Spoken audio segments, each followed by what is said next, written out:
We're here.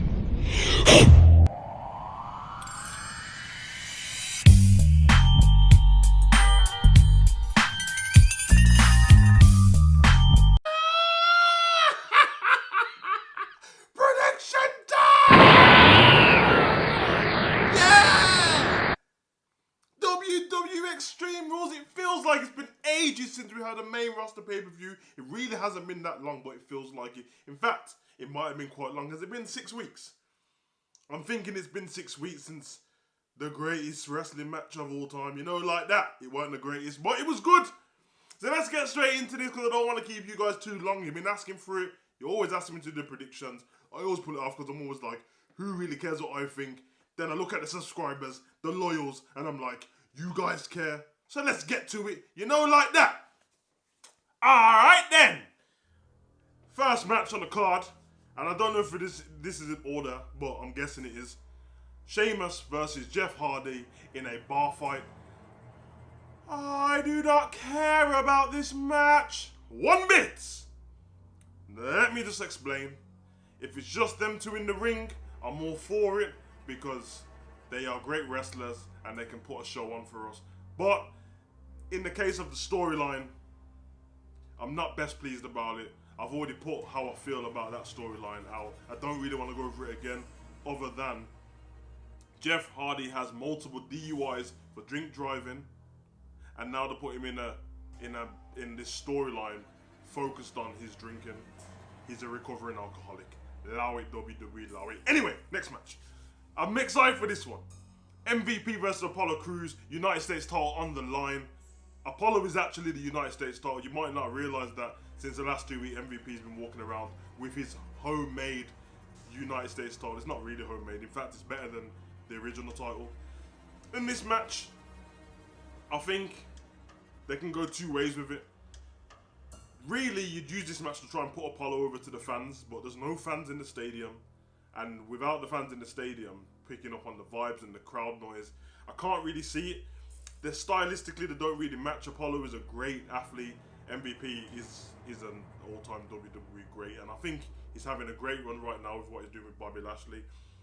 What I think could happen is Apollo loses the match, and then MVP says, well, what he's been trying to do for the last couple of weeks is recruit him.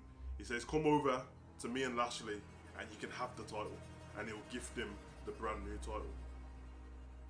Or Apollo just beats MVP, takes the other title, but he's still retained anyway, so he's technically keeping his own title, which isn't his title, but it is his title. And then we won't care about it next week. Let's be honest, we will not care about it next week. Not because Apollo's rubbish, just because we won't care. So I think the first thing that I said is the best way to go. MVP winning that match and gift it back to Apollo, and then we get heel Apollo with a great manager. That is MVP. Next match on the card. This is a weird one. Seth Rollins, Rey Mysterio, an eye for an eye. Ojo por ojo. And the problem is, I don't know if you guys have seen the stipulations. If you haven't, go on WWE.com. It's confirmed. And I think Seth tried to confirm it, and Kevin Owens. To win this match, you must extract the eyeball of the other opponent. Now, you gotta take it with a pinch of salt, because I don't want to be wound up by it, because I think the idea is stupid, but it's already booked now. I'm a wrestling fan, so I'm gonna make my prediction and say what I think should happen in this match. Now, they could just go for the Rey Mysterio win. Rey Mysterio's already got a damage die from what Seth done before, so I can't see him going with the 2 damage dies, because then he'll be pretty much blind.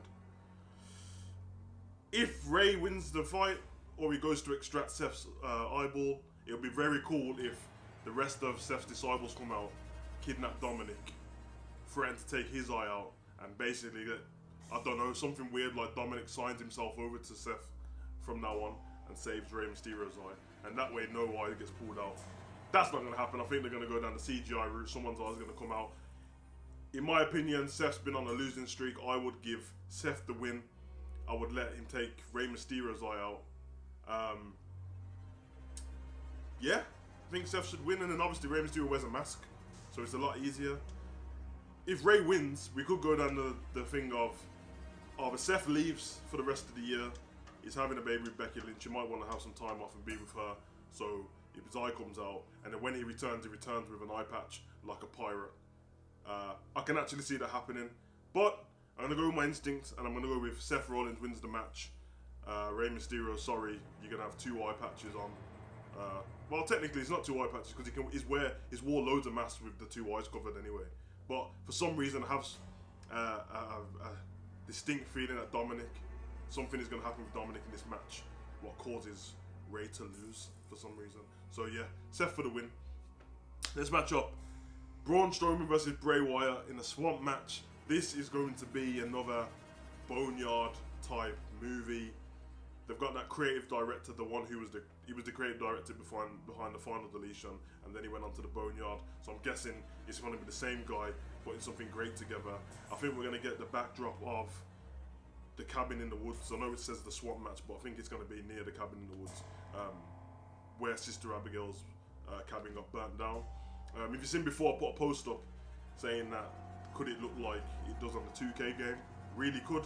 But for some reason, I think they're not going to have a ring. It's just going to be out in the swamp. It's a weird one because I didn't know that the match was a non-title match, but now I know it's a non-title match. Anything goes, and I'm thinking it's against Eater of Worlds Bray Wyatt. So Braun could lose this because he wouldn't lose the belt. But I think they're going to build Braun even more. I think he's going to get the upper hand on Bray Wyatt somehow. And then we're going to get Braun Strowman versus The Fiend at SummerSlam, and that's when he will lose the title because I can't see him beating The Fiend. If he does beat The Fiend, it will be the end for The Fiend's mystique, for The Fiend's momentum he's had. The Goldberg thing didn't really knock him off track how we thought we did, how he thought he would have, but it was more like COVID-19 knocked him off track, and the fact that Bray Wyatt had another newborn baby with JoJo, so that's why he was off TV for the last few SmackDowns before a couple of weeks ago. So yeah, I'm going to go with Braun Strowman in this match. I do want Bray Wyatt to win. As it's not a title match, it shouldn't matter, really. With the finish though, I would like the finish to be somebody gets drowned in the swamp. I would love it. Just drown someone in the swamp, leave him chilling there. Maybe you drown Bray, he's just left lying down looking dead, and then Braun walks off with all like the horrible guns and stuff in the swamp. Braun! And then we get a laugh from the Fiend. It flashes back to Bray Wyatt and he's no longer there. And I would love to get a sighting of Sister Abigail or something like that. Or maybe her laugh. But yeah, if that happens, remember you heard it here first. Up onto SmackDown Women's title on the line. Bayley versus Nikki Cross. Bayley's going to win this match. There's no two ways about it. She's going to win this match. I think it's actually good for Bayley right now to just keep this title. She's going to lose. She's going to have to do that special timer. I'm glad that they're putting Nikki Cross in a pay-per-view match. What's a singles match though? I think that's really good for her character. I can't see Nikki Cross as a champion in my mind. It's not disrespectful to her. There's some people that I love, but when I think of putting the belt on them, I'm like, what does it do for the title and what does it do for their career? Especially while there's no fans. So in my head, while there's no fans, it's best to keep the title on a lot of people. The only ones what should change really is probably the United States title and the tag team titles, because it's interchangeable. I don't think them storylines matter too much. But yeah, I think Bayley wins this match, probably from an interference from Sasha. Like I said, this isn't in order, so the next match I'm going to go to is Raw Women's title on the line. Asuka, the Raw Women's champion, versus the Blueprint, the boss, Sasha Banks. I've been loving Sasha Banks ever since she returned with the blue hair, heel Sasha.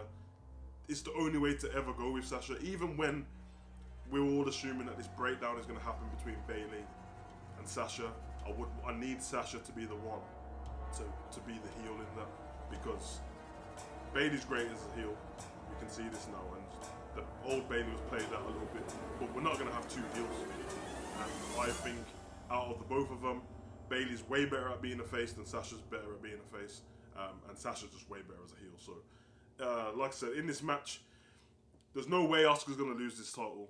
I just don't see it happening. But the way Asuka's going to retain this title, I think, like I said in the one with Bayley and Nikki, I think Sasha's going to get involved in the Bayley and Nikki match, and Bayley's going to win. And I feel like Bayley is going to try and do the same and repay the favour to Sasha, but something's going to go wrong and it's going to cause Sasha to lose the match. Just to add more tension to the already escalating behind the scenes, we think kind of rivalry is what's going to come. And I actually think with Asuka, there's been reports over and over again about Kairi Sane leaving, and I think she's definitely leaving the WWE now. I know she got married in February and her husband lives in Japan, so I think that she's going to move over back to Japan, and that's good luck to her. I think for a going away party, what would be beautiful if that SummerSlam, Kairi and Asuka go head to head. Obviously we're going to know who's going to win because Kairi's leaving, but kayfabe, go head to head on a competition one, so not hateful, go head to head, and we get to see Kairi just wrestle properly, a good 20-minute, 15-minute match, solid with Asuka. Asuka picks up the victory, she gives her some flowers, gives her a hug, and then Kairi can go off into the sunset and enjoy marriage, you know, like that.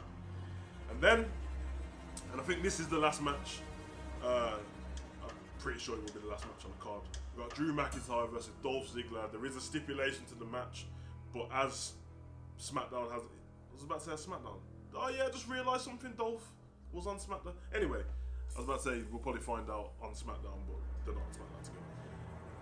This match is for the WWE Championship. Dolph Ziggler, I'm sorry, it's a bit of a shame for your career, to be honest, because you're like, if you check the stats, not kayfabe, the real life stats of who's wrestled the most matches, it's gonna say Dolph Ziggler's wrestled the most matches in the last 10 years. I promise it will say that. But he tends to lose quite a lot. I think the thing when he was with the Mandy and Otis thing was stupid. I didn't care about it. I cared about the Otis and Mandy thing together, but the Dolph part added to it. It just didn't. It could have been done with just Sonya Deville, to be honest. Because now I think that Mandy Rose is actually suffering from what she's done, helping Otis, because she was on a roll, and now no one cares. She's just Otis' girlfriend. But yeah, scratch that. Drew McIntyre's going to win this match, but Dolph Ziggler's the one who gets to pick the stipulation for this match. And what stipulation I think he's going to pick is that the Claymore will be null and void. You won't be able to use the Claymore in this match at all, which you're going to force through the resources for his own moves. My finish goes to his own moves, something like that. But I think that's what he's going to choose. I don't know until now. I don't really care. A lot of these matches and pay-per-views and stuff, yes, they need to entertain us, but you can see that WWE are suffering. They're trying to buy their way until fans can go back in the stadium and they can get superstars back on a constant basis. Roman Reigns been out for a while, you know what I mean? They brought AJ Styles over to SmackDown, Matt Riddle's over in SmackDown, but SmackDown was trash. You see what I'm saying? But that's my prediction. Let me know in the comment section what you guys think.